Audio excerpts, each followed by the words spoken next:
locked out of using Cash App because you don't have a debit card handy. Don't worry, I'm going to show you a couple of workarounds. First, let's talk about adding cash to your Cash App balance at a retail store. Open your Cash App. Make sure you're on the main screen and you can see your balance. Now, tap the banking tab. It's the icon shaped like a bank building in the bottom left corner. You'll see several options here. Look for paper money. It might be under Add Cash or even under a section with the title Cash. Tap on it. Cash App will now show you a map of nearby stores that allow you to add cash to your account.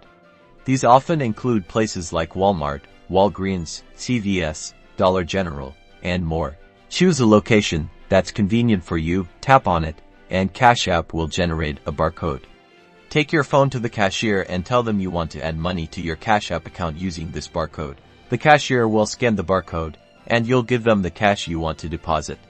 Keep in mind that stores often have a minimum and maximum amount you can add, usually around $1 and $500.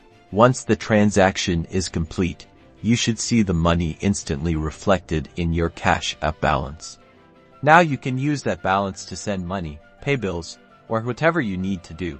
Let's talk about our second method. The second option is to receive money from someone else. Have a friend or family member send you money to your Cash App account. Once they send it to your Cash App username, also known as your $cash tag, you'll see the funds available in your account. This is the easiest method if you have a reliable contact who can help you out. And that's it. Those are 2 easy ways to use Cash App without a debit card.